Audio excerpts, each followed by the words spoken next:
Hi, this is Dr. Rahman, and welcome to Black Women's Health, a podcast that's for us, about us, to help us, to engage us, and to help us be even better than what we already are. Occasionally, I get questions from women, and I like to share this one.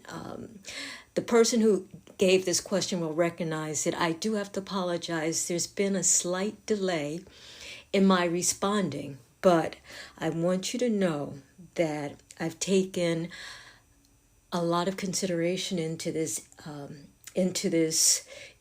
answer that I will be giving, and hopefully it will help you and many other women who may be listening to this podcast. So I'm going to start by just reading the question or reading the comment from the patient. It reads, I'm curious to know about the possible impact and side effects of using hormone-based birth control for premenopausal Black women with regular monthly cycles who are likely to be perimenopausal or menopausal within the next 3 to 5 years. Are there risks that could impact menopause? Are there birth control pills that can assist with the transition into menopause? Okay, so let me read that one more time. This woman says, I am curious about the possible impact and side effects of using hormone-based birth control for premenopausal Black women with regular monthly periods who are likely to be in perimenopause or menopause within the next 3 to 5 years.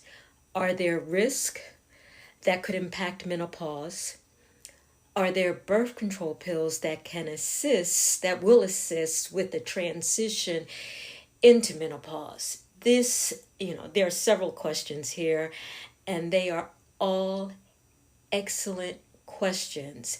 Clearly, this woman is thinking about how best to optimize her health, and that's the first positive sign that I see. Before I go into specifics, I'd just like to give some background information so that hopefully we will all have a better understanding. The main female hormone is estrogen. We are born with very low levels of estrogen, and when we hit puberty, there's an increase in our estrogen levels, and we see the development of what we call the secondary sex characteristics. Hips, breast, all are due to the increasing levels of estrogen. With the increasing levels of estrogen, we enter into a new phase of our life where we start having monthly cycles, meaning we ovulate, or the majority of us will ovulate once a month. If we don't get pregnant that month, 2 weeks after ovulation, we'll have a menstrual cycle. And this repeats itself month after month after month. But we enter another phase, which is called perimenopause/menopause, where we start to see the estrogen levels start to decline. As the estrogen levels start to decline, women can become symptomatic. They notice that their periods start to become sporadic. They can have abnormal bleeding. They will often start complaining of hot flashes and night sweats. And there are brain fog, mood swings. There's a myriad of symptoms that happen as a result of the decreasing estrogen levels. And that's because there are estrogen receptors attached to cells throughout our entire body. And as we start to experience a decline in our estrogen levels, we start to have responses, symptoms. Menopause is a full body experience. It's not just a hot flash or a night sweat. There are a multitude of symptoms and things that happen as a result of the declining estrogen level. And so when a woman becomes symptomatic, often the treatment is to give her supplemental estrogen to help replace what her body is no longer making. And if that woman still has a uterus, meaning she has not had a hysterectomy, she will also be given a second hormone, progesterone, to protect against the abnormal buildup of tissue within the lining of the uterus. So again, the treatment for women who truly become symptomatic as a result of declining estrogen levels is estrogen replacement. And if that woman still has a uterus, progesterone will be added, so she'll be taking estrogen and progesterone to help protect against an abnormal buildup of tissue within the cavity of the uterus. So that's the kind of baseline that I want us to understand. Estrogen is our main hormone. The levels go up. Estrogen levels go up when we hit puberty. They stay high. And then when we get to the menopause stage of our life, and we will all experience that if we live long enough, the estrogen levels will start to decline and we become symptomatic in a variety of ways, which can vary from woman to woman as a result of the declining estrogen levels. One of the mainstay treatments is estrogen replacement. And if a woman still has a uterus, meaning she has not had a surgical procedure, i.e. hysterectomy, to remove her uterus, she'll be given a second hormone, progesterone, to protect against the abnormal buildup of tissue within the cavity of the uterus. When a woman becomes symptomatic, the treatment is often estrogen replacement. And sometimes that's offered to the woman in the form of birth control pills. Birth control pills are estrogen and progesterone hormones, usually combined in a single pill. Estrogen and progesterone birth control pills are given to women to prevent ovulation. If a woman doesn't ovulate, if she doesn't release an egg, there is no possibility of a pregnancy. So during her reproductive years, when her estrogen levels are high, she's given hormonal birth control pills, which are usually estrogen and progesterone, and she's given these hormones to suppress ovulation. Because if she doesn't ovulate, if she doesn't release an egg, there's no possibility of a pregnancy. Now, there is other hormonal conception, such as progesterone by itself, but for right now, I'm going to focus in on estrogen, progesterone, birth control pills, which are hormone pills, which are given for suppression of ovulation. They are not being given to replace what a woman is not making. They're being given to suppress ovulation. As a result, birth control pills and hormonal replacement both have estrogen and progesterone, but birth control, the dosage associated with birth control pills are 4 to 5 times greater than what a woman would be given who is perimenopausal, menopausal, and you're just trying to replace what she's no longer making. So birth control pills, estrogen and progesterone often. They're used to suppress ovulation, and they're 4 to 5 times stronger, greater in dosage than what would be given to a menopausal woman, where you're trying to replace what her body is no longer making. That being said, if you give birth control pills to a perimenopausal woman, she's going to get more than enough hormonal replacement, and that will help to alleviate any symptoms she may be experiencing. She will get relief from birth control pills because the estrogen and progesterone in the birth control pills is 4 to 5 times greater than what she would be given as estrogen replacement. The difference is with birth control, it suppresses ovulation, it helps you, it keeps you from getting pregnant. Hormonal replacement is just replacing what she is no longer making. It is not a form of birth control. The levels aren't high enough to suppress ovulation, and at this stage, depending on the age of the woman, she may no longer be ovulating, meaning that the eggs have essentially been depleted. She is no longer ovulating.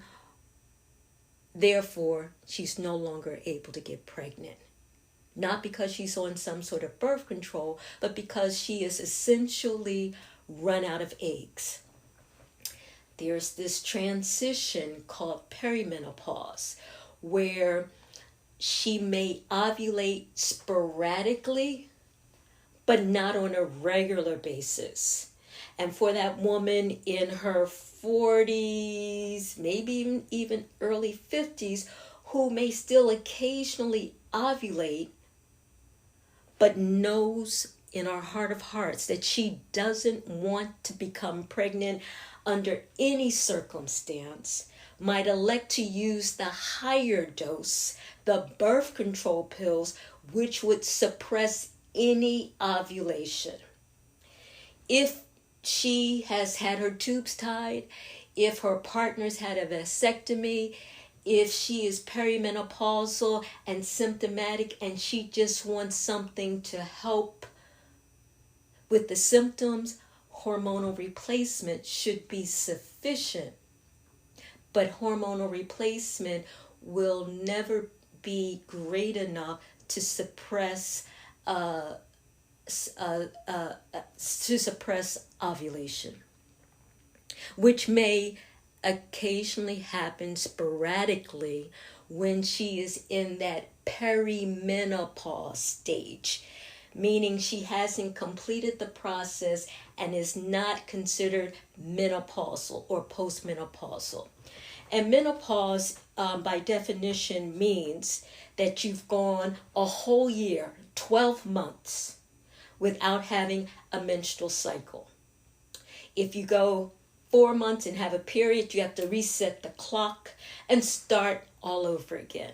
So if you're in that phase where your periods are starting to space out, but you're still having periods, that means you may still have erratic, spontaneous ovulation, and there is the rare but possibility that you could ovulate, and if the timing is such, get pregnant if that egg encounters sperm.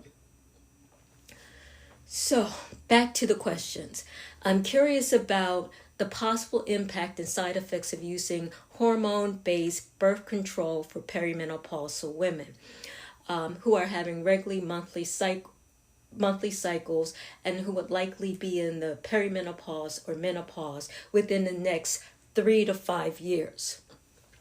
So birth control pills will suppress the ovulation in that woman.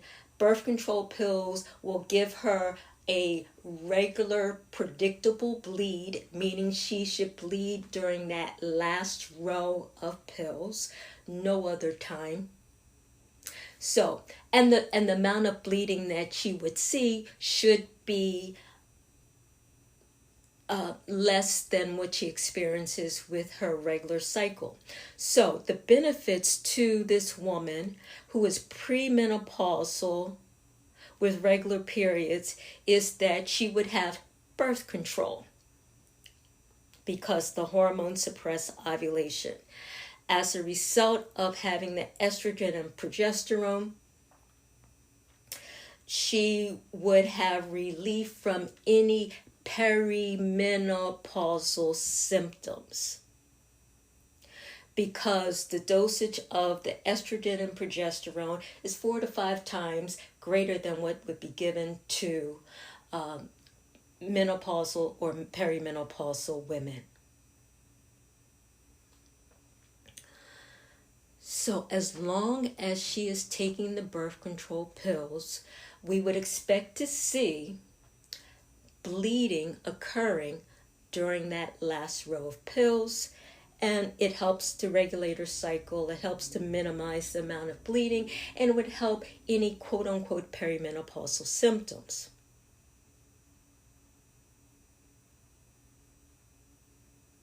Is that clear? If not, whoever's listening, send me a question. Tell me how I can make this. Tell me what your question is, and I will do my best to answer any questions. Are there risks? Are there risks that could impact menopause? The risk of birth control pills with older women, we worry about women who have uncontrolled high blood pressure, women who have a contraindication to taking hormones, a woman who may have developed a blood clot, a woman who is a smoker. So there are contraindications based on a woman's medical history, and so it has to be individualized, meaning a woman has to feel that the benefits of taking the hormones outweighs any possible risk. And are there birth control pills that will assist with the transition into menopause? If you follow my answer and understand that birth control pills and hormone replacement are essentially the same, estrogen and progesterone. The difference between the two is that the amount of hormone in the birth control pill is 4 to 5 times greater than what's in hormonal replacement. The reason for that is birth control pills are given to suppress ovulation, keeps her from releasing an egg so that she doesn't get pregnant. Hormonal replacement is just replacing what she is no longer making as a result of her estrogen levels starting to decline. Usually by the age of 50, when the likelihood of ovulation is so small and the probability of her getting pregnant, carrying a pregnancy, having a child without any type of reproductive assistance is almost nil. At that age, often your OBGYN will recommend that you switch from birth control pills to hormonal replacement because you no longer need the higher dosage associated with the birth control pills. I hope this helps. This menopause has become a very hot topic recently, and I welcome your questions, and I want everyone to have a better understanding of what's happening to their body so that they can live their best life. This is Dr. Rahman, and I am signing off. Take care.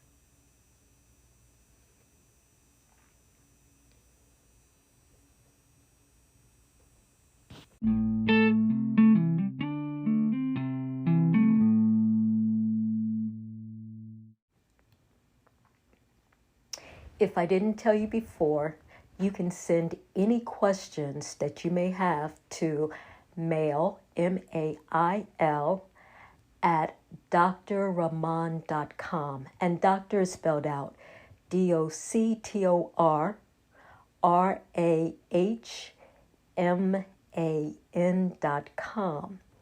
Mail at drrahman.com.